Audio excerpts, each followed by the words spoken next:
നടുവിൻ്റെ disk തെറ്റിയാൽ എന്ത് ചെയ്യും എന്ന് എല്ലാവർക്കും സംശയമുള്ളൊരു കാര്യമാണ്. അപ്പോൾ ഞാൻ ഇന്ന് ഈ ഒരു ടോപ്പിക്കിൽ എന്താണ് നടുവിന് ഡിസ്ക് തെറ്റുക എന്നാണ് എന്താ ഉദ്ദേശിക്കുന്നത്, നമുക്ക് എങ്ങനെ അത് മാനേജ് ചെയ്യാൻ പറ്റും എന്നുള്ള കാര്യം ഡിസ്കസ് ചെയ്യാനാണ് ഉദ്ദേശിക്കുന്നതാണ്. ഞാൻ doctor Nishad, consultant pain physician, cortex spine and pain care, Kozhikode.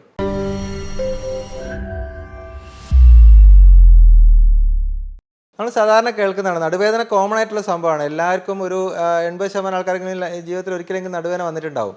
അപ്പോൾ അതിൽ ഈ ഡിസ്ക് തെറ്റുക, ഡിസ്കിൻ്റെ പ്രശ്നമാണ്, എനിക്ക് ഡിസ്ക് ബൾജാണ്, അല്ലെങ്കിൽ ഡിസ്ക് തള്ളിയിട്ടുണ്ട്, ഇങ്ങനെ പല രീതിയിൽ പല വാക്കുകൾ നമ്മൾ സാധാരണ കേൾക്കുന്നുണ്ടാവും. ചിലർ പറയും എൻ്റെ ഡിസ്ക് അങ്ങ് തള്ളിപ്പോയിട്ടുണ്ട്, ഡിസ്ക് അങ്ങ് തെറ്റിപ്പോയിട്ടുണ്ട്, ഡിസ്കിൻ്റെ ഉള്ളിൽ കുടുങ്ങിക്കിടക്കുകയാണ്, അങ്ങനെയുള്ള വാക്കുകളാണ് നമ്മൾ സാധാരണ കേൾക്കുക. അപ്പോൾ എന്താണ് ശരിക്കും ഈ ഡിസ്ക്, എന്താണ് അതെങ്ങനെയാണ് നമുക്ക് പ്രശ്നം, അല്ലെങ്കിൽ നടുവേദനയാണെങ്കിൽ എങ്ങനെയാണ് അത് ഉണ്ടാക്കുന്നത്, ഇതിനെക്കുറിച്ച് നമുക്കൊന്ന് നോക്കാം. എന്താ സംഭവം നോക്കാം. ഈ ഡിസ്ക് എന്ന് പറയുന്നത് ഉദ്ദേശിക്കുന്നത് നമ്മളെ നട്ടലിൽ കശേരുക്കളുണ്ട്. കശേരുക്കൾ ഓരോരോ കശേരുക്കൾ പീസായിട്ടാണ് ഉണ്ടാവുക. അത് കൂടിയിട്ടാണ് നട്ടല് എന്ന് പറയുന്നത് അതിനാണ്. അപ്പോൾ അതിൻ്റെ ഇടയിൽ നമ്മളൊരു ഷോക്ക് അബ്സോർബർ പോലെ ഉള്ള ഒരു മെറ്റീരിയലാണ് ഡിസ്ക്. അപ്പോൾ ഡിസ്ക് ശരിക്കും ഒരു റിങ് പോലത്തെ ഒരു സ്ട്രക്ചറാണ്, വട്ടത്തിലുള്ള റിങ് പോലത്തെ ഒരു സ്ട്രക്ചറാണ്. അപ്പോൾ അതിൻ്റെ ഉള്ളിൽ നമുക്ക് ജെല്ല് പോലത്തെ മെറ്റീരിയലാണ് അതിൻ്റെ ഉള്ളിലുള്ളത്. അപ്പോൾ അതിനെ പുറത്തേക്ക് വരാതെ തടഞ്ഞു നിർത്തുന്നത് ചുറ്റുമുള്ള ടഫായിട്ടുള്ള ഒരു റിങ് പോലത്തെ ഒരു സ്ട്രക്ചറാണ്. അപ്പോൾ അതിന് പുറത്തുള്ള സാധനത്തിന് ആനുലസ് എന്ന് പറയും, ഉള്ളിലുള്ള സാധനത്തിന് ന്യൂക്ലിയസ് എന്ന് പറയും. അപ്പോൾ ഇതാണ് ശരിക്കും നമ്മളെ ബാക്കിലുള്ള ഡിസ്ക് എന്ന് പറയുന്ന സാധനം. അതൊരു ജെൽ ടൈപ്പ് മെറ്റീരിയലാണ്. ശരിക്കും അതിൻ്റെ ഉള്ളിൽ ഒരു 90% വാട്ടറാണ്, അതായത് വെള്ളമാണ് ഡിസ്കിൻ്റെ ഉള്ളിലുള്ള മെയിനായിട്ടുള്ള കണ്ടൻറ്റ്. അപ്പോൾ ഇതെങ്ങനെയാണ് നമുക്ക് പെയിൻ ഉണ്ടാക്കുന്നത്, നടുവേദനയുടെ പ്രധാനപ്പെട്ട കാരണമായിട്ട് മാറുന്നത് എന്താണ് എന്ന് നമുക്ക് നോക്കാം. അപ്പോൾ അതിൽ ഈ ഡിസ്ക് സാധാരണ രീതിയിൽ ഡിസ്ക് നോർമലി പെയിൻഫുൾ അല്ല, അത് നോർമലായിട്ടുള്ള സാധനം. നമ്മൾ എന്താണ് ഇതിൻ്റെ ഉപയോഗം എന്താണ്? അപ്പോൾ ശരിക്കും നമ്മൾ മുന്നോട്ട് വളയുക, നമ്മുടെ ശരീരം ഭയങ്കര ഫ്ലെക്സിബിൾ ആണല്ലോ, മുന്നോട്ട് വളയാം, അതുപോലെ ബാക്കോട്ട് ബെൻഡ് ചെയ്യാം, സൈഡിലോട്ട് ബെൻഡ് ചെയ്യാം. ഇതിനൊക്കെ നമ്മളെ സഹായിക്കുന്നത് ശരിക്കും ഡിസ്ക് ഈ കശേരുക്കൾക്കിടയിലുള്ളതുകൊണ്ടാണ്. എല്ല് മാത്രമാണ് നമുക്ക് അത്രയും ഫ്ലെക്സിബിലിറ്റി കിട്ടില്ല. അപ്പോൾ അതിനിടയിൽ ഡിസ്ക് ഉള്ളതുകൊണ്ടാണ് നമുക്ക് ഈ മൂവ്മെൻ്റ് എല്ലാം കിട്ടുന്നത്, നടുവിൻ്റെ ഭാഗത്തുള്ള മൂവ്മെൻ്റ് എല്ലാം കിട്ടുന്നത് അതുകൊണ്ടാണ്. അപ്പോൾ പക്ഷേ അത് തന്നെ ഒരു പ്രശ്നമായിട്ട് മാറുന്നത് എപ്പോഴാണെന്ന് വെച്ചാൽ, നോർമലി ഡിസ്കിൻ്റെ ഉള്ളിലെ പ്രത്യേകത എന്ന് വെച്ചാൽ അതിന് തീരെ വെള്ളത്തിൻ്റെ അംശം, ഞാൻ പറഞ്ഞു നേരത്തെ മുഴുവനായിട്ട് വെള്ളമാണ്, പക്ഷേ അതിൻ്റെ ഉള്ളിലേക്ക് രക്തോട്ടമില്ല. ഡിസ്കിൻ്റെ ഉള്ളിലേക്ക് രക്തോട്ടമില്ല. അത് പുറത്തുനിന്നാണ്, ഡിസ്കിൻ്റെ ഈ ആനുലസ് നിന്നാണ് ഈ ഡിസ്കിൻ്റെ ഉള്ളിലേക്കുള്ള രക്തോട്ടവും കാര്യങ്ങളും ഓക്സിജനൊക്കെ കിട്ടുന്നത് അവിടെ നിന്നാണ്. അപ്പോൾ അത് കിട്ടുന്ന എപ്പോഴാണ്? നമ്മുടെ ശരീരം മൂവ് ചെയ്യുമ്പോഴാണ്, നമ്മളൊരു പൊസിഷനിൽ നിന്ന് വേറെ പൊസിഷനിലേക്ക് മാറുമ്പോഴാണ് ഇതിൻ്റെ ഉള്ളിലേക്കുള്ള രക്തോട്ടവും കാര്യങ്ങളൊക്കെ കിട്ടുന്നത്.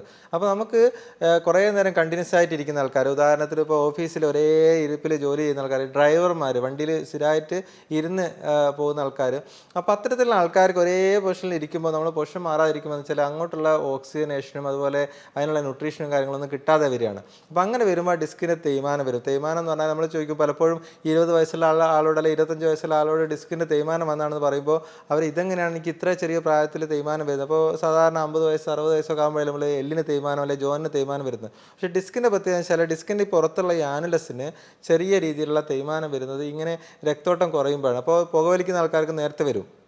അതുപോലെ പരിക്ക് പറ്റുന്ന ആൾക്കാർക്ക്, പരിക്ക് തന്നെ പല രീതിയിൽ വരാം. നമ്മൾ പൊസിഷൻ ശരിയല്ലാതെ ചെയ്യുന്ന പല ജോലികൾ, അല്ലെങ്കിൽ വെരി ഹെവി ആയിട്ടുള്ള വെയിറ്റ് എടുത്ത് പൊക്കുന്ന ജോലികൾ, ഭയങ്കര മാനുവൽ ലേബർ ആയിട്ടുള്ള ആൾക്കാർ, അത്തരത്തിലുള്ള ആൾക്കാരൊക്കെ ഈ ഡിസ്കിൻ്റെ ആനുലസിന് പരിക്ക് പറ്റാനുള്ള സാധ്യത, അല്ലെങ്കിൽ സ്പോർട്സ് ഇഞ്ചുറി, സ്പോർട്സിലൊക്കെ കൂടുതലായിട്ടുള്ള ആൾക്കാർക്കൊക്കെ പരിക്ക് പറ്റാനുള്ള സാധ്യത കൂടുതലാണ്.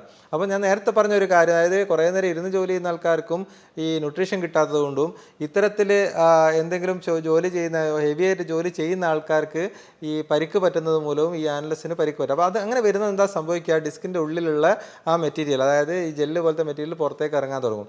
അപ്പോഴാണ് നമ്മൾ ആ ഒരു സമയത്താണ് ഡിസ്കിൻ്റെ പുറത്തുള്ള ഞരമ്പുകൾ ഡിസ്കിൻ്റെ ഉള്ളിലേക്ക് വരികയും അതുപോലെ ഡിസ്കിൻ്റെ ഉള്ളിലുള്ള ഈ ജെല്ല് പോലത്തെ മെറ്റീരിയൽ പുറത്തേക്ക് ഇറങ്ങാൻ ചെയ്യാൻ തുടങ്ങുമ്പോഴാണ് നമുക്കത് വേദന ഉണ്ടാക്കാൻ തുടങ്ങുക, അതായത് നടുവേദന ഉണ്ടാക്കാൻ തുടങ്ങുക.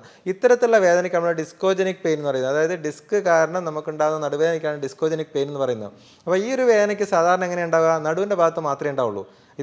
ഈ വേദന നടുവിന് കാലിലേക്ക് ഇറങ്ങുന്നില്ല, നടുവിൻ്റെ ഭാഗത്ത് മാത്രമേ ഉണ്ടാവുള്ളൂ. പക്ഷേ നടുവ് ചിലപ്പോൾ ഈ ബട്ടക്സ് വരെ വരാം, അല്ലെങ്കിൽ ബാക്കിൽ സെൻട്രൽ മൊത്തത്തിൽ ബാക്കിൽ എവിടെയാണ് വേദന എന്ന് ചോദിച്ചാൽ അവർക്ക് കൃത്യമായിട്ട് കാണിച്ചു കൊടുക്കാൻ പറ്റില്ല. പൊതുവേ ഈ ഡിസ്കോജനിക് പെയിനുള്ള ആൾക്കാർ പറയുക വെച്ചാൽ, ഞാൻ കുറച്ച് നേരം ഇരുന്ന് കഴിഞ്ഞാൽ എനിക്ക് ബാക്കിൽ മൊത്തം ഒരു പുകച്ചിലാണ്, അല്ലെങ്കിൽ ബാക്കിൽ മൊത്തം ഒരു വേദനയാണ്. അപ്പോൾ ഇന്ന സ്ഥലത്ത് ഒന്നൊരു ബെൽറ്റ് പോലെ ആയിരിക്കും ബാക്കിൽ മൊത്തത്തിൽ, അല്ലെങ്കിൽ നീളത്തിലായിരിക്കും. പക്ഷേ ഇന്ന് എവിടെയാണെന്ന് പോയിന്റ് ചെയ്യാൻ പറ്റിയാൽ അവർക്ക് പറയാൻ പറ്റില്ല, ഏകദേശം നടുവിൻ്റെ ഭാഗത്താണെന്ന് ഇങ്ങനെ വട്ടത്തിൽ കാണിക്കാനേ പറ്റുള്ളൂ. അപ്പോൾ അങ്ങനെയാണ് ഡിസ്കോജനിക് പെയിന് അറിയാൻ പറ്റും. അപ്പോൾ നേരെ മറിച്ച് ഒരു മസിലിൻ്റെ പെയിനാണെങ്കിൽ നമുക്ക് കൃത്യമായിട്ടൊരു പോയിന്റ് കൈ കൊണ്ട് കാണിക്കാൻ പറ്റും, ഇന്ന സ്ഥലത്താണ് പെയിന്. പക്ഷേ ഡിസ്കിൻ്റെ രീതിയിലുള്ള പെയിന് സ്റ്റാർട്ട് ചെയ്യുമ്പോൾ, അല്ലെങ്കിൽ ഈ തേയ്മാനം കാരണം ഉണ്ടാകുന്ന പെയിന് പലപ്പോഴും നമുക്ക് ലോക്കലൈസ് ചെയ്യാൻ പറ്റില്ല, ഇന്ന ഇന്ന സ്ഥലത്താണെന്ന് പറയാൻ പറ്റില്ല. ഞാൻ പറയുക കുറച്ച് നേരം ഇരുന്ന് കഴിഞ്ഞാൽ വേദന വരും, അല്ലെങ്കിൽ കുറച്ച് നേരം കണ്ടിന്യൂസ് ആയിട്ട് നിന്നാൽ പെയിൻ വരും. ഡ്രൈവ് ചെയ്യുമ്പോൾ ഒരു 10-20 കിലോമീറ്റർ ഡ്രൈവ് ചെയ്യുമ്പോഴേക്കും എനിക്ക് ബാക്ക് പെയിൻ തുടങ്ങും. പിന്നെ എണീറ്റ് നടന്നാൽ ചിലപ്പോൾ ശരിയാവും, പക്ഷേ കുറേ നേരം കണ്ടിന്യൂസ് ആയിട്ട് ഇരിക്കുമ്പോഴും നിൽക്കുമ്പോഴും പെയിൻ വരും. അപ്പോൾ നേരെ കിടന്ന് കഴിഞ്ഞാൽ മലന്ന് കിടന്നാൽ ചിലപ്പോൾ വേദന കുറയും. വേറെ ചില ആൾക്കാർക്ക് ഇതിൽ പ്രശ്നം വരിക നീർക്കെട്ട് കാരണമുള്ളൊരു പെയിൻ വരും. അതായത് എണീറ്റ് വരുമ്പോൾ പെയിൻ വരും, രാവിലെ എണീറ്റ് വരുമ്പോൾ നല്ല പിടുത്തവും പെയിനും. അത് കഴിഞ്ഞ് കുറച്ചങ്ങ് മൂവ് ചെയ്ത് കഴിഞ്ഞാൽ പെയിന് കുറയും. വേറെ അല്ലെങ്കിൽ ഒരു ഒരു ഒരു വിധ ആൾക്കാർക്ക് ഇരുന്ന് എണീക്കുമ്പോൾ പെയിൻ വരും. ആ ഇരുന്ന് എണീറ്റ് സ്റ്റാർട്ടിൽ പെയിൻ വരും, കുറച്ച് കഴിഞ്ഞാൽ റിലീവ് ആവും. അപ്പോൾ അത് ഇൻഫ്ലമേറ്ററി പെയിൻ എന്ന് പറയും. ഇൻഫ്ലമേറ്ററി പെയിൻ എന്ന് ഉദ്ദേശിക്കുന്നത് നീർക്കെട്ട് കാരണമുള്ള പെയിനാണ്. അതായത് നട്ടിലെ ഉള്ളിലുള്ള ഡിസ്കിൻ്റെ ഉള്ളിലുള്ള ആ ജെല്ല് പോലത്തെ മെറ്റീരിയൽ പുറത്തെത്തുമ്പോൾ അവിടെ ഉണ്ടാകുന്ന നീർക്കെട്ട് കാരണം ഉണ്ടാകുന്ന പെയിനാണ് ഈ ഇൻഫ്ലമേറ്ററി പെയിൻ. അത് നമ്മൾ ജസ്റ്റ് എണീക്കുമ്പോൾ പെയിൻ വരും, കുറച്ച് നടന്നു കഴിഞ്ഞാൽ പെയിൻ അങ്ങ് പോകും. അപ്പോൾ ആ രീതിയിലുള്ള പെയിൻ ഉണ്ടാവും. അതല്ലെങ്കിൽ നമുക്ക് ഈ ഡിസ്കിൻ്റെ തേയ്മാനം കാരണമുള്ള പെയിന് വേറൊരു രീതിയിൽ വരുന്നത് നമ്മൾ മുന്നോട്ട് വളഞ്ഞിട്ട്, അതായത് ഡിസ്കിൻ്റെ ഉള്ളിൽ പ്രഷർ കൂടുന്ന കാര്യങ്ങൾ ചെയ്യുമ്പോൾ പെയിൻ വരുന്നതാണ്. ഉദാഹരണത്തിന് മുന്നോട്ട് വളഞ്ഞപ്പോൾ കുറച്ച് മുറ്റടിച്ചു വരും, കുറച്ച് നേരം മുറ്റം അടിച്ചു വരെ നീരാൻ പറ്റില്ല, കാരണം നടുവിന് വേദന പിടുത്തം വരും. അല്ലെങ്കിൽ എന്തെങ്കിലും ഒരു വെയിറ്റ് എടുത്ത് പൊക്കുമ്പോഴേക്ക് നമുക്ക് നടുവിൻ്റെ ഭാഗത്ത് ഒരു പിടുത്തം വരും, അല്ലെങ്കിൽ ഒരു വേദന തുടങ്ങും. അപ്പോൾ അത്തരത്തിലുള്ള പെയിന് ആ ഡിസ്കിൻ്റെ ഉള്ളിൽ പ്രഷർ കൂടുന്ന മൂവ്മെൻറ്റ്സ് വരുന്ന സമയത്ത് ബാക്ക് പെയിൻ വരും. ഇതൊക്കെയാണ് സാധാരണ ഡിസ്കിൻ്റെ തേയ്മാനം കാരണം. അപ്പോൾ ഇത്തരത്തിലുള്ള ആൾക്കാർക്ക് പൊതുവേ ഇത് കുറേ വർഷം അങ്ങനെ പോകും. കാരണം നമുക്ക് പെട്ടെന്നൊരു പെയിന് വന്നതായിരിക്കും. ആദ്യമായിട്ട് പെയിന് വന്ന് എപ്പോഴാണെന്ന് ചോദിച്ചാൽ എന്തെങ്കിലും വെയിറ്റ് എടുത്ത് പൊക്കിയപ്പോഴായിരിക്കും, അല്ലെങ്കിൽ അങ്ങനത്തെ എന്തെങ്കിലും കാര്യങ്ങൾ ചെയ്തപ്പോഴായിരുന്നു, വലിയൊരു ഭാരപ്പെട്ട എന്തെങ്കിലും സംഭവം ജോലി ചെയ്ത സമയത്തായിരിക്കും ആദ്യമായിട്ട് പെയിന് വന്നിട്ടുണ്ടാവുക. പക്ഷേ പിന്നീട് കുഴപ്പമൊന്നുമില്ലാതെ പോകും. പിന്നെ ഇടയ്ക്ക് എപ്പോഴെങ്കിലും ഇങ്ങനെ കുനിഞ്ഞിട്ട് എന്തെങ്കിലും ജോലി ചെയ്യുക, അല്ലെങ്കിൽ വെയിറ്റ് എടുത്ത് പോക്കുക, അങ്ങനത്തെ എന്തെങ്കിലും ചെയ്യുമ്പോൾ പിന്നെയും പെയിന് ചാടും. ഇതാണ് നമ്മൾ സാധാരണ കേൾക്കുക. അപ്പോൾ അത് കുറേ കാലം പോകുന്നത് എന്താണെന്ന് വെച്ചാൽ അവർക്ക് ആ ഒരു 2-3 ദിവസം നല്ല പെയിൻ ഉണ്ടാവും. ഇപ്പോൾ പറഞ്ഞ പോലെ വെയിറ്റ് എടുത്ത് പൊക്കി കഴിഞ്ഞാൽ 3-4 ദിവസത്തേക്ക് അനക്കാൻ പറ്റില്ല, നടു കുളിക്കിയ പോലെ ഉണ്ടാവും. പിന്നെ കുറച്ച് ദിവസം കഴിയുമ്പോൾ പെയിൻ മാറി, പിന്നെ പ്രശ്നമില്ല, പിന്നെ നോർമലായിട്ട് എല്ലാം ചെയ്യാൻ പറ്റും. പിന്നെ അതുപോലെ തന്നെ ഇങ്ങനത്തെ എന്തെങ്കിലും ഒരു കാര്യം ചെയ്യുമ്പോൾ, അല്ലെങ്കിൽ കൂടുതൽ സ്ട്രെയിൻ ആയിട്ടുള്ള എന്തെങ്കിലും കാര്യം പിന്നെയും പെയിൻ വരും. അപ്പോൾ അതാണ് ഈ ഡിസ്കിൻ്റെ ആൻലസിന് പരിക്ക് പറ്റി കഴിഞ്ഞാൽ പൊതുവേ ഉണ്ടാകുന്ന ഒരു പെയിൻ്റെ പാറ്റേൺ അങ്ങനെയാണ്. അതായത് അതിപ്പോൾ 5-10 വർഷം അങ്ങനെ പോകുന്ന ആൾക്കാർ എത്ര കാലമായി നടുവേദന തുടങ്ങിയിട്ട് 5 വർഷമായി അല്ലെങ്കിൽ 10 വർഷമായി എന്ന് പറയും. പക്ഷേ ഈ 10 വർഷത്തിൽ എല്ലാ ദിവസവും അവർക്ക് പെയിനില്ല. അവർക്ക് പെയിന് വരുമ്പോൾ പക്ഷേ സഹിക്കാൻ പറ്റാത്ത പെയിനായിരിക്കും വരിക, നല്ല പിടുത്തവും നീർക്കെട്ടായിട്ട് പെയിന് വരും. അപ്പോൾ ഇതൊക്കെ ഇങ്ങനെയുള്ള ആൾക്കാരിൽ ഇതിനാണ് നമ്മൾ നേരത്തെ പറഞ്ഞ ഡിസ്കോജനിക് പെയിൻ എന്ന് പറയുന്നത്. ഈ ഒരു ഗ്രൂപ്പ് ആൾക്കാർ ഇത് 40%, വളരെ കുറവല്ല. നടുവേദന ഉണ്ടാക്കുന്നതിൽ 40% ശരിക്കും ഡിസ്കോജനിക് പെയിനാണ്. അപ്പോൾ യങ്ങായിട്ടുള്ള ആൾക്കാർക്ക്, വലിയ പ്രായമില്ലാത്ത ആൾക്കാർക്ക്, ഒരു 20 മുതൽ 40-45 വയസ്സിലുള്ള ആൾക്കാർക്ക് നടുവേദന ഉണ്ടാക്കുന്ന ഒരു പ്രധാന കാരണം ഈ ഡിസ്കോജനിക് പെയിനാണ്. പിന്നെ രണ്ടാമത് ഈ ഡിസ്ക് കാരണം ഉണ്ടാകുന്ന രണ്ടാമത്തെ പെയിനാണ് നമ്മൾ സയാറ്റിക്ക എന്ന് പറയും. അതായത് നടുവിൽ നിന്ന് തുടങ്ങിയിട്ട് കാലിലേക്ക് ഇറങ്ങുന്ന പെയിനാണ് സയാറ്റിക്ക, അല്ലെങ്കിൽ നടുവിൽ നിന്ന് ഹെർണിയേറ്റഡ് ഡിസ്ക് ബൾജ് എന്നൊക്കെ പറയുന്നത് അവിടെയാണ്. അതായത് ഡിസ്ക് പുറകോട്ട് തള്ളുക. ആദ്യം നമ്മൾ പറഞ്ഞത് ഡിസ്കിൻ്റെ ഉള്ളിൽ നടക്കുന്ന മാറ്റങ്ങളാണ്, ഡിസ്കിൻ്റെ ആൻലസിന് പറ്റുന്ന പരിക്കാണ്, ഡിസ്കിൻ്റെ തേയ്മാനാണ്, രക്തോട്ടം കുറയുന്നതാണ്, അതുപോലെ തന്നെ ഉള്ളിലുള്ള വെള്ളത്തിൻ്റെ അംശം കുറയുന്നതാണ്. ഇതൊക്കെയാണ് ഡിസ്കിൻ്റെ തേയ്മാനം എന്ന് പറയുന്നതിൻ്റെ ലക്ഷണങ്ങളും അതിൻ്റെ പെയിനിൻ്റെ കാരണങ്ങളും ഞാൻ ആദ്യം പറഞ്ഞത്. പക്ഷേ രണ്ടാമത്തെ ഗ്രൂപ്പ് എന്ന് പറഞ്ഞാൽ ഡിസ്ക് തള്ളിയിട്ട് കാലിലേക്ക് വേദന ഇറങ്ങുന്ന ഗ്രൂപ്പാണ്. അപ്പോൾ ഡിസ്ക് തള്ളുക എന്ന് പറയുന്നത് തന്നെ പല പേരുകൾ നമ്മൾ കേട്ടിട്ടുണ്ടാകും. ഹെർണിയേറ്റഡ് ഡിസ്ക് തെറ്റുക, ഡിസ്ക് ബൾജാകുക. അപ്പോൾ അതെന്താണെന്നുള്ളത് നമുക്ക് ഓരോ വ്യത്യാസമുണ്ട്. അതായത് ഡിസ്കിൻ്റെ ഉള്ളിലുള്ള ഈ ജെല്ല്, അതായത് ന്യൂക്ലിയസ് പൾപ്പോസ് എന്ന സാധനം പുറത്തേക്ക് ഇറങ്ങുമ്പോഴാണ് ശരിക്കും ഹെർണിയേറ്റഡ് ഡിസ്ക് എന്ന് പറയുന്നത്. അത് വരെ ചിലപ്പോൾ പെട്ടെന്നായിരിക്കും. നേരത്തെ കുറേ കാലമായിട്ട് നടുവേനുള്ള ആൾക്കാർക്ക് ഞാനൊരു ചാക്കെടുത്ത് പൊക്കിയപ്പോൾ പെട്ടെന്ന് കാലിലേക്ക് വേദന തുടങ്ങി, തരിപ്പ് തുടങ്ങി, അനക്കാൻ പറ്റുന്നില്ല, ആ രീതിയിലേക്ക് വേദന വരുന്ന ആൾക്കാരുണ്ടാവും. ചില ആളുകൾക്ക് ചെറിയ രീതിയിൽ, അതായത് കാലിന് ചെറിയ പെയിന് കടച്ചിലായിട്ട് വരും, കുറച്ച് നേരം നടക്കുമ്പോൾ കടച്ചിൽ വരും, അങ്ങനെ വന്ന് കുറച്ച് കഴിഞ്ഞപ്പോൾ കൂടി വന്നിട്ട് വേദനയായിട്ട്. ആ 2 രീതിയിലും അതുപോലെ ഈ നടുവിൽ നിന്ന് കാലിലേക്കുള്ള വേദന വരാം. പെട്ടെന്നൊരു ആക്സിഡൻറ്റോ അല്ലെങ്കിൽ എന്തെങ്കിലും വെയിറ്റ് എടുത്ത് പോകുമ്പോൾ പറ്റുന്ന രീതിയിലും, അല്ലാതെ മെല്ലെ കൂടി വരുന്ന രീതിയിലും വരാം. 2 രീതിയിലും ഹെർണിയേറ്റഡ് ഡിസ്ക് പെയിൻ ഉണ്ടാക്കാം. അപ്പോൾ ഈ ഹെർണിയേറ്റഡ് ഡിസ്ക് എന്നുകൊണ്ട് ഉദ്ദേശിക്കുന്നത് ഡിസ്ക് പുറകോട്ട് തള്ളുക എന്നുള്ളതാണ്. ആ പുറകോട്ട് ചിലപ്പോൾ ഒരു സൈഡിലേക്കായിരിക്കും. ഡിസ്ക് പറയുകയാണെങ്കിൽ ഒരു ഡിസ്ക് തള്ളുമ്പോൾ ഇടയ്ക്ക് ഒരു വലത്തേക്കാൽ, ഇടയ്ക്ക് ഇടത്തേക്കാൽ എന്നുകൊണ്ട് 2 സൈഡിൽ മാറി വരുന്നത്, അങ്ങനെയൊക്കെ ചോദ്യം ഉണ്ടാവും. അപ്പോൾ ഡിസ്കിൻ്റെ പ്രത്യേകത ചില ഡിസ്കിൻ്റെ പുറകിൽ 2 സൈഡിലേക്ക് ഞരമ്പ് പോകുന്നുണ്ട്. ഇടത്തെ സൈഡിലേക്കും വലത്തെ സൈഡിലേക്കും ഞരമ്പ് പോകുന്ന ഒരു ഡിസ്കിൻ്റെ പുറകിൽ നിന്ന് പോകുന്നുണ്ട്.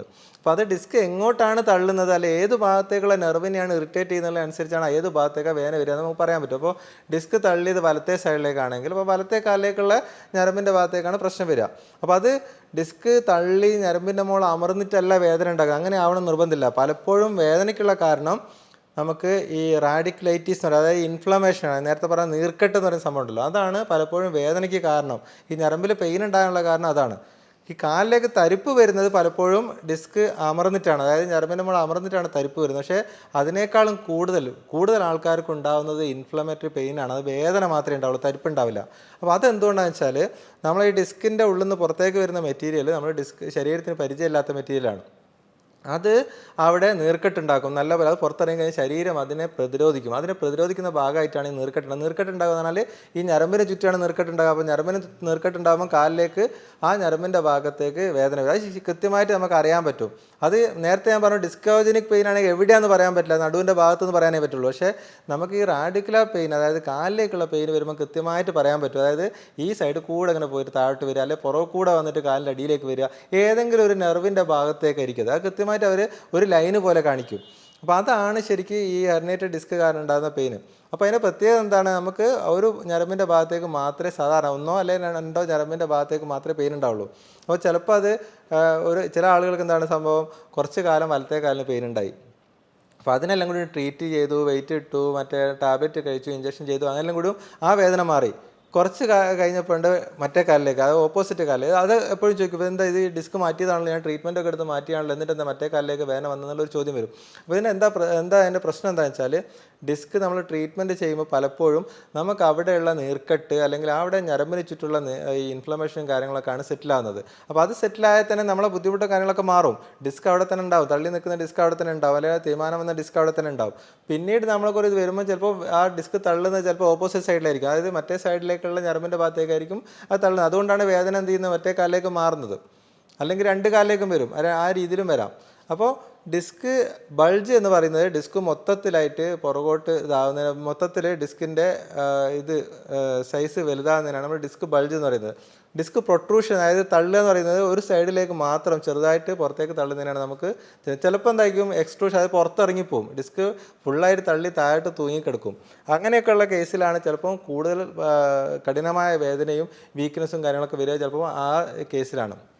അപ്പോൾ നമുക്ക് ഇത് എങ്ങനെയാണ് ഇപ്പോൾ ഓരോ ഡിസ്ക് തള്ളി എന്ന് പറയുക, ക്ലിനിക്കിൽ ഒരാൾ വന്നു കഴിഞ്ഞാൽ നടുവേദനയും കാലുവേദനയായിട്ട് വന്നു കഴിഞ്ഞാൽ നമുക്ക് പല കാരണങ്ങളുണ്ടാവും. ഡിസ്ക് മാത്രമായിരിക്കില്ല, എല്ലാ കാലുവേദനേൻ്റെ കാരണം ഡിസ്ക്, നടുവിന്ന് കാലിലേക്ക് വരുന്ന എല്ലാ വേദനയുടെയും കാരണം ഡിസ്ക് തള്ളിയതുകൊണ്ട് മാത്രമല്ല.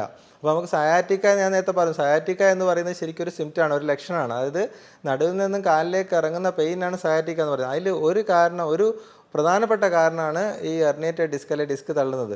അതല്ലാതെ വേറെയും കാരണങ്ങളുണ്ട്. അപ്പോൾ നമ്മൾ പരിശോധിക്കുമ്പോൾ എപ്പോഴും മറ്റുള്ള കാരണങ്ങളൊക്കെ ഉണ്ടോ എന്നുള്ളത് നമ്മൾ നോക്കണം. അപ്പോൾ ഒരാൾ ഇത്തരത്തിലൊരു പെയിൻ ടിപ്പിക്കലായിട്ട് പറയുന്ന നടുവേദന കുറച്ച് കാലം ഉണ്ടായി പിന്നെ കാലിലേക്ക് വേദന വന്നിട്ട് ഒരാൾ വരികയാണ്, അതിൻ്റെ കൂടുതൽ ചെറിയ തരിപ്പും കാര്യങ്ങളൊക്കെ ഉള്ള ആൾക്കാരാണെങ്കിൽ ചിലപ്പോൾ വളരെ അപൂർവമായിട്ട് വീക്ക്നെസ് വരാം. വീക്ക്നെസ് പറഞ്ഞാൽ നമുക്കൊരു റെഡ് ഫ്ലാഗാണ്, നമ്മളെപ്പോഴും ശ്രദ്ധിക്കണം. കാലിലേക്ക് വേദനയും തരിപ്പും അല്ലാതെ അതിൻ്റെ കൂടുതൽ കാല് അനക്കാൻ പറ്റാത്തൊരവസ്ഥ വരികയാണ്, നല്ല വീക്ക്നെസ് ഉണ്ട്, അല്ലെങ്കിൽ അതിൻ്റെ കൂടുതൽ മലം പോകാനും മൂത്രമൊഴിക്കാനൊക്കെ ബുദ്ധിമുട്ട് വരും, അത്തരത്തിലുണ്ടാകുമ്പോൾ നമ്മൾ റെഡ് ഫ്ലാഗാണ്, അത് എപ്പോഴും ശ്രദ്ധിക്കേണ്ടതാണ്, ഇമീഡിയറ്റ് ആയിട്ട് നമ്മൾ ട്രീറ്റ്മെൻറ്റ് എടുക്കേണ്ടതാണ്. അതല്ലാതെ എത്ര തന്നെ കഠിനമുള്ള വേദനയാണെങ്കിലും നമ്മൾ പേടിക്കേണ്ട ആവശ്യമില്ല. നടുവൊന്ന് കാലിലേക്ക് വേദന വന്നു വെച്ചിട്ട് അതിന് പേടിക്കേണ്ട ആവശ്യമില്ല. നമുക്കത് സ്വന്തമായി ചിലപ്പോൾ മിക്ക ആൾക്കാർക്കും അത് കുറച്ച് ദിവസം കൊണ്ട് തന്നെ അത് റിസോൾവ് ചെയ്യും. അതായത് 60 to 90% ആൾക്കാർക്കും നമുക്ക് 3 മാസം കൊണ്ട് വേദന മാറും. അപ്പോൾ അതുകൊണ്ട് നമ്മൾ കുറച്ചൊരു ടൈം അതിന് കൊടുക്കണം. ട്രീറ്റ്മെൻറ്റിൽ അങ്ങനെ തന്നെയാണ് വരുന്നത്, നമ്മൾ കുറച്ചൊരു ടൈം കൊടുക്കണം. ഈ റെഡ് ഫ്ലാഗ്സ് ഇല്ല എന്ന് നമുക്ക് ഉറപ്പ് വരുത്തി കഴിഞ്ഞാൽ നമുക്കത് പല രീതിയിൽ ട്രീറ്റ് ചെയ്യാം. അത് എന്തൊക്കെ രീതിയിൽ ട്രീറ്റ് ചെയ്യാൻ വെച്ചാൽ നമുക്ക് റെസ്റ്റ് എടുത്ത് നോക്കാം, കുറച്ച് 2-3 ദിവസം റെസ്റ്റ് എടുക്കാം. സാധാരണ വലിയ ഹെവി ആയിട്ടുള്ള ജോലി ചെയ്യുന്ന ആൾക്കാർക്കാണെങ്കിൽ ഒരു 2 ദിവസം റെസ്റ്റ് എടുത്തിട്ട് നമുക്ക് അതിന് അത്യാവശ്യം നീർക്കെട്ടും വേദനയും കാര്യങ്ങളൊക്കെ കുറയാനുള്ള കുറച്ച് മെഡിസിൻ എടുക്കാം. കൂടെ ഫിസിയോതെറാപ്പി ചെയ്യാം. പലപ്പോഴും മസിൽ സ്പാസം കുറയ്ക്കാനും മറ്റുള്ള കാര്യങ്ങൾക്കെല്ലാം നമുക്ക് അതും കൂടി ആകുമ്പോൾ കുറേ മാറ്റം ഉണ്ടാവും. അപ്പോൾ ഇത് ചെയ്തിട്ട് നമുക്ക് പെയിനൊക്കെ ഒന്ന് കുറഞ്ഞതിന് ശേഷം എക്സസൈസും കാര്യങ്ങളൊക്കെ ആയിട്ട് സ്റ്റാർട്ട് ചെയ്യുക. അതാണ് ഈ യൂഷ്വലായിട്ട് കൺസർവേറ്റീവ് ആയിട്ട് നമുക്ക് ട്രീറ്റ് ചെയ്യാൻ പറ്റുന്നത്. ഇൻ കേസ് നമുക്ക് ഇതൊക്കെ ചെയ്തിട്ടും പെയിന് മാറുന്നില്ല, അല്ലെങ്കിൽ നല്ല കഠിനമായ വേദനയാണ് സഹിക്കാൻ പറ്റുന്നില്ല, ആ രീതിയിലാകുമ്പോൾ നമുക്ക് എന്ത് ചെയ്യാൻ പറ്റും, ഞാൻ നേരത്തെ പറഞ്ഞ ഒരു നെർവിൻ്റെ ഭാഗത്താണ് നീർക്കെട്ടുള്ളത്. അപ്പോൾ ആ നെർവ് നമ്മൾ കണ്ടുപിടിച്ചിട്ട് നേരിട്ട് അവിടെ തന്നെ മെഡിസിൻ കൊടുക്കാൻ പറ്റും. നമ്മളിപ്പോൾ ടാബ്ലറ്റ് ആയി കഴിക്കുമ്പോൾ വളരെ ചെറിയ ശതമാനം മാത്രമേ നമുക്ക് അസുഖമുള്ള ഭാഗത്ത് എത്തുന്നുള്ളൂ. അപ്പോൾ അതിന് പകരം എന്ത് ചെയ്യുക, ഏത് നെർവാണോ പ്രശ്നം ഉണ്ടാക്കുന്നത്, ഏത് ഡിസ്ക് ആണോ പ്രശ്നം ഉണ്ടാക്കുന്നത്, അവിടെ നമ്മൾ എക്സ്റേ ഗൈഡൻസിൽ നേരിട്ട് മെഡിസിൻ കൊടുക്കുക. അപ്പോൾ അത് ഒരു മിപ്സി എന്ന് പറയും, minimally invasive spine and pain intervention. ചെറിയ ഇൻ്റർവെൻഷൻ ചെയ്തിട്ട് നമ്മൾ നേരിട്ട് മെഡിസിൻ അവിടെ കൊടുക്കുമ്പോൾ എന്താ മെച്ചമെന്ന് വെച്ചാൽ നമുക്ക് ആ ഞരമ്പിൻ്റെ നീർക്കെട്ട് മാറി അവിടെയുള്ള രക്തോട്ടം കാര്യങ്ങളൊക്കെ റെഡിയാവുകയും ആ വേദന നമുക്ക് ശമനം കിട്ടുകയും ചെയ്യും. അതിന് ശേഷം നമ്മൾ അവിടെ നിർത്തരുത്. പലപ്പോഴും നടുവേദനയുടെ കാര്യത്തിൽ പലർക്കും പറ്റുന്നൊരു അബദ്ധം എന്താണെന്ന് വെച്ചാൽ നമുക്ക് വേദന മാറുമ്പോൾ നമ്മളെന്താ വിചാരിക്കുക, നമ്മൾ അസുഖങ്ങളൊക്കെ മാറി നമ്മൾ നോർമലായി പ്രശ്നങ്ങളൊന്നും ഇല്ലാന്ന് വിചാരിക്കും.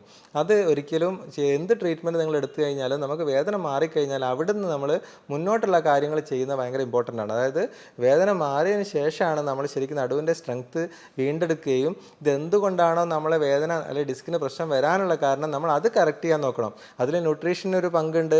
അതുപോലെ നമ്മൾ പുകവലിക്കുന്ന ആൾക്കാർ അത് നിർത്തേണ്ടി വരും, വെയിറ്റ് കൂടുതൽ ആൾക്കാർ അത് കുറച്ച് കൺട്രോൾ ചെയ്യേണ്ടി വരും, നമ്മൾ മസിൽസിൻ്റെ സ്ട്രെങ്ത്ത് നമ്മൾ ഇമ്പ്രൂവ് ചെയ്യേണ്ടി വരും. ഇങ്ങനെ പല കാര്യങ്ങൾ. ചിലപ്പം ജോലികൾ നമ്മൾ ശ്രദ്ധിക്കേണ്ടത്, നമ്മൾ ചില പൊസിഷൻ ശ്രദ്ധിക്കുക, ഭയങ്കര തിരക്കുള്ള ആൾക്കാരായിരിക്കും. ഓഫീസിലാണെങ്കിലും മറ്റുള്ള കാര്യങ്ങൾ ഭയങ്കര തിരക്കുള്ളായി. പക്ഷേ നമ്മളെ പൊസിഷൻ, നമ്മൾ ജോലി ചെയ്യുന്ന സ്ഥലം, നമ്മളെ സീറ്റിംഗ്, അതൊക്കെ നമ്മൾ കൃത്യമായിട്ട് നോക്കി അത് കറക്റ്റ് ചെയ്യുക എന്നുള്ളതെല്ലാം ഇമ്പോർട്ടൻ്റ്. അതൊക്കെ നോക്കുമ്പോഴേ നമ്മളെ ലോങ് ടേം ആയിട്ട് നമ്മളെ ഈ പ്രശ്നം പൂർണ്ണമായിട്ട് മാറി എന്ന് നമുക്ക് പറയാൻ പറ്റുള്ളൂ. അല്ലാതെ ആ വേദന മാറിയുകൊണ്ട് മാത്രം നമ്മൾ അസുഖം മാറിയതെന്ന് നമുക്ക് പറയാൻ പറ്റില്ല. അപ്പോൾ എപ്പോഴും നമുക്ക് ഇങ്ങനെ ഒരു പ്രശ്നം വരുമ്പോൾ ആദ്യം നമ്മൾ ചെയ്യേണ്ടത് ആ വേദന മാറ്റുകയാണ്. ആ പ്രശ്നം ഇപ്പോൾ ഉള്ള പ്രശ്നം, അവിടെയുള്ള നീർക്കെട്ടാലാണ്, ഞരമ്പിൻ്റെ പ്രശ്നമാണ്, അതൊക്കെ ശരിയാക്കുക. അതിനുശേഷം നമ്മൾ എന്ത് ചെയ്യുക, നമുക്ക് മുന്നോട്ട് അത് വീണ്ടും വരാതിരിക്കാനുള്ള പ്രശ്നം, ആ വേദന വീണ്ടും വരാതിരിക്കാനുള്ള കാര്യങ്ങളൊക്കെ നമ്മൾ അതിൻ്റെ കൂടുതൽ സൂക്ഷിക്കണം. അതാണ് നമ്മൾ പ്രധാനമായിട്ട് ശ്രദ്ധിക്കേണ്ട കാര്യം. പിന്നെ മറ്റൊരു കാര്യം, നമ്മൾ ഈ നടുവേദനയും കാലുവേദനയുള്ള ആൾക്കാർ മനസ്സിലാക്കേണ്ട ഒരു കാര്യം വെച്ചാൽ ഡിസ്ക് തെറ്റി. അപ്പോൾ ഡിസ്ക് തെറ്റി എന്ന് നമ്മൾ കോമൺ ആയിട്ട് പറയുമ്പോൾ ഡിസ്ക് തെറ്റി എന്ന് പറഞ്ഞാൽ പലപ്പോഴും ഒരു തെറ്റിദ്ധാരണ എന്ന് വെച്ചാൽ നമ്മളെ പുറകിൽ എന്തോ സാധനം അങ്ങനെ നീങ്ങി പോയിട്ടുണ്ട്, അപ്പോൾ ഇനി എനിക്ക് ഞാൻ മുന്നോട്ട് ഇതായി കഴിഞ്ഞാൽ വളഞ്ഞു കഴിഞ്ഞാൽ അത് തെറ്റിപ്പോകുമോ, അല്ലെങ്കിൽ ഇങ്ങോട്ട് നീങ്ങിക്കഴിഞ്ഞാൽ അത് തെറ്റിപ്പോകുമോ, ആ ഒരു പേടി പലർക്കും ഉണ്ടാവും. ഡിസ്ക് തെറ്റി ആൾക്കാർ ഇങ്ങനെ ബെൽറ്റൊക്കെ ഇട്ട് അനങ്ങാതെ നടക്കുന്നതാണ് പലപ്പോഴും. അപ്പോൾ അത് നമ്മളൊരു തെറ്റിദ്ധാരണയാണ്. ഡിസ്ക് എന്ന് പറഞ്ഞാൽ ഡിസ്ക് ഇരിക്കുന്നത് നമ്മളെ നട്ടലിലെ ഏറ്റവും ഉള്ളിലായിട്ടുള്ള ഭാഗത്ത്, അതായത് നട്ടലിൻ്റെ ഈ കശേരുക്കൾക്കിടയിലാണ്. അതിൻ്റെ പുറകിൽ ഒരുപാട് മസിൽസും സ്ട്രക്ചേഴ്സ്, ലിഗമെൻറ്റ്സ്, കാര്യങ്ങളെല്ലാം അതിനെ സപ്പോർട്ട് ചെയ്തിട്ടുണ്ട്. അപ്പോൾ നമ്മൾ വിചാരിച്ച പോലെ നമ്മളൊന്ന് ജസ്റ്റ് അങ്ങോട്ടും ഇങ്ങോട്ടും തിരിയുമ്പോഴേക്ക് തെറ്റിപ്പോകുന്നൊരു സാധനമല്ല ഡിസ്ക്. അപ്പോൾ ഡിസ്ക് തെറ്റാന്ന് ഉദ്ദേശിക്കുന്നത് ഡിസ്കിൻ്റെ ഉള്ളിലുള്ള ഈ മാറ്റങ്ങൾ കാരണം പുറകോട്ട് നീർക്കെട്ട് വരിക അല്ലെങ്കിൽ പുറകോട്ട് നീങ്ങി വരുന്നതുകൊണ്ടാണ്. അപ്പോൾ അത് നമ്മൾ ജസ്റ്റ് ഒരു മൂവ്മെൻറ്റ് കാരണം തിരിഞ്ഞുകൊണ്ടോ മറിഞ്ഞുകൊണ്ടോ ഒന്നും അത് നീങ്ങിപ്പോകുന്ന ഒരു പ്രശ്നം വരുന്നില്ല. അത് നമ്മളെപ്പോഴും മനസ്സിലാക്കേണ്ട കാര്യമാണ്. അപ്പോൾ അതുപോലെ തന്നെ അത് ചില പൊസിഷനിൽ ജോലി ചെയ്യുമ്പോൾ അത് കൂടാൻ സാധ്യതയുണ്ട്. അതാണ് നമ്മൾ ശ്രദ്ധിക്കേണ്ട കാര്യം. ഇപ്പോൾ ഒരിക്കലും ഡിസ്കിന് പ്രശ്നം വന്ന ആൾക്കാർ ശ്രദ്ധിക്കേണ്ട കാര്യം. അതായത് ഇപ്പോൾ നേരെ മുന്നോട്ട് വളഞ്ഞിട്ട് വെയിറ്റിങ്ങിന് എടുത്ത് പൊക്കുക കഴിഞ്ഞാൽ അത് പിന്നെയും പുറകോട്ട് തള്ളും. കാരണം വെച്ചാൽ ഡിസ്കിൻ്റെ ഉള്ളിലേക്ക് പ്രഷർ കൂടിക്കഴിഞ്ഞാൽ അത് പിന്നെ ഉള്ളിലുള്ള ഭാഗം പുറത്തേക്ക് തള്ളിക്കൊണ്ടിരിക്കും. അതല്ലെങ്കിൽ നമ്മൾ ലോങ് ആയിട്ട് ഈ ബൈക്കിലൊക്കെ യാത്ര ചെയ്യുക, ഈ ഡിസ്കിൻ്റെ പ്രശ്നം വന്ന ആൾക്കാർ 30-40 കിലോമീറ്റർ ഡെയിലി യാത്ര ചെയ്യുക, അതൊക്കെ വരുന്ന സമയത്ത് ഡിസ്കിൻ്റെ പ്രശ്നങ്ങൾ പിന്നെയും കൂടും. അപ്പോൾ അതൊക്കെയാണ് നമ്മൾ ശ്രദ്ധിക്കേണ്ടത്. അതായത് കൂടുന്ന സംഭവങ്ങൾ നമ്മൾ ഒഴിവാക്കണം. പക്ഷേ എന്ന് വെച്ചിട്ട് എല്ലാ മൂവ്മെൻറ്റും പിന്നീട് ഒരിക്കലും എനിക്ക് മുന്നോട്ട് വളയാൻ പറ്റില്ല, നിസ്കരിക്കാൻ പറ്റില്ല, അതൊക്കെ തെറ്റിദ്ധാരണയാണ്. കാരണം ഡിസ്കിന് പ്രശ്നമുള്ള ആൾക്കാർക്ക് ആ പെയിൻ്റെ സിവിയറിറ്റി മാറിക്കഴിഞ്ഞാൽ സാധാരണ പോലെ നിസ്കരിക്കുന്നുണ്ടോ മുന്നോട്ട് വളയുന്നുണ്ടോ അത് ഡിസ്ക് കൂടുതലായി തള്ളിപ്പോവോ ആ രീതിയിലൊന്നും വരുന്നില്ല. പക്ഷേ കുറേ നേരം കുമ്പിട്ട് ഒരേ പൊസിഷനിൽ ജോലി ചെയ്താൽ അത് ബാധിക്കും. നമ്മളിപ്പോൾ വളഞ്ഞ് നിന്നിട്ട് ചെടിച്ചട്ടി നന്നാക്കുക, കുറേ നേരം നിന്നിട്ട് ഒരേ പൊസിഷനിൽ നിന്ന് നന്നാക്കുക, അങ്ങനെയൊക്കെ ചെയ്യുന്ന സമയത്ത് അത് ബാധിക്കും. അതല്ലാതെ ജസ്റ്റ് നമ്മൾ മൂവ് ചെയ്യുന്നുണ്ട് എല്ലാ മൂവ്മെൻറ്റ്സും, ബാക്കോട്ടാണെങ്കിലും മുന്നോട്ടാണെങ്കിലും എല്ലാ മൂവ്മെൻറ്റ്സും എപ്പോഴും നിലനിർത്തുന്നതാണ് ഇത്തരത്തിലുള്ള അസുഖമുള്ള ആൾക്കാരെ ശ്രദ്ധിക്കേണ്ട കാര്യം. അപ്പോൾ നമ്മൾ നേരത്തെ പറഞ്ഞ പോലെ ഡിസ്ക് കാരണം നമുക്ക് നടുവേദന ഉണ്ടാകുന്ന എങ്ങനെയാണ് ഏകദേശം വേദന ഉണ്ടാവുക എന്നുള്ളതും അത് എങ്ങനെയാണ് അതിൻ്റെ പ്രോഗ്രസ് എന്നുള്ളത് ഞാൻ പറഞ്ഞല്ലോ. അപ്പോൾ നമ്മൾ ശ്രദ്ധിക്കേണ്ട കാര്യം കഴിയുന്നതും തുടക്കത്തിൽ തന്നെ, അതായത് ഡിസ്കിൻ്റെ ആ നടുവേദന മാത്രമുള്ള സമയത്ത് തന്നെ നമ്മൾ കഴിയുന്നതും അത് അവിടെ തന്നെ നിർത്താൻ നോക്കുക, അത് മാറ്റിയെടുക്കാൻ നോക്കുക. അപ്പോൾ ഇൻ കേസ് അത് കാലിലേക്ക് ഇറങ്ങിക്കഴിഞ്ഞാൽ അതുകൊണ്ട് വേറാണ്ട് ആവശ്യമൊന്നുമില്ല. നമ്മളത് കൃത്യമായിട്ട് ട്രീറ്റ്മെൻറ്റ് എടുക്കുക. കഴിയുന്നതും ശരീരത്തിന് ദോഷമില്ലാത്ത രീതിയിൽ നമുക്കതിൻ്റെ ആ നീർക്കെട്ട് പോക്കാനോ അല്ലെങ്കിൽ ഞരമ്പിൻ്റെ പെയിന് മാറ്റാനും ബ്ലോക്ക് ഒഴിവാക്കാനുള്ള രീതിയിലുള്ള ചെറിയ രീതിയിലുള്ള ഇൻ്റർവെൻഷൻസ് ഉണ്ടാവും. നമുക്ക് സർജറിയോ മേജർ സർജറിയോ ഒന്നും ഇല്ലാത്ത രീതിയിൽ തന്നെ പലപ്പോഴും ചെയ്യാൻ പറ്റും. 95% ആൾക്കാർക്കും വലിയ മേജർ പ്രശ്നങ്ങളൊന്നും ഇല്ലാതെ തന്നെ നമുക്ക് ശരിയാക്കാൻ പറ്റും. എന്നിട്ടും മാറ്റമില്ലാതെ അല്ലെങ്കിൽ റെഡ് ഫ്ലാഗ്സ് ഉള്ള ആൾക്കാർക്കാണ് പലപ്പോഴും നമുക്ക് സർജറി ആവശ്യമായിട്ട് വരിക. അപ്പോൾ ഏത് തന്നെയാണെങ്കിലും നമ്മൾ കൃത്യമായിട്ട് ഒരു ട്രീറ്റ്മെൻറ്റ് എടുത്ത് അത് മാറ്റിയെടുക്കാൻ നോക്കുക. അതിനോട് കൂടെ തന്നെ നമ്മൾ പിന്നീട് വരാതിരിക്കാനുള്ള കാര്യങ്ങൾ ശ്രദ്ധിക്കുക. അപ്പോൾ ഈവൻ നിങ്ങൾ ആയുർവേദിക് ആണെങ്കിലും അലോപ്പതി ആണെങ്കിലും ഏത് ട്രീറ്റ്മെൻറ്റ് എടുത്താണെങ്കിലും വേദന മാറിക്കഴിഞ്ഞാൽ നമ്മൾ അവിടെ നിന്ന് അങ്ങോട്ട് റീഹാബിലിറ്റേഷൻ പ്രത്യേകിച്ച് ശ്രദ്ധിക്കുക. ഈ ബാക്കിൻ്റെ സ്ട്രെങ്ത്ത് വീണ്ടെടുക്കാനും പിന്നീട് അത് വരാതിരിക്കാനുള്ള കാര്യങ്ങളൊക്കെ ശ്രദ്ധിക്കുക. ഇതുപോലെ വേദനയെ സംബന്ധിച്ച മറ്റൊരു വിഷയവുമായി ഞാൻ വീണ്ടും വരാം. നന്ദി.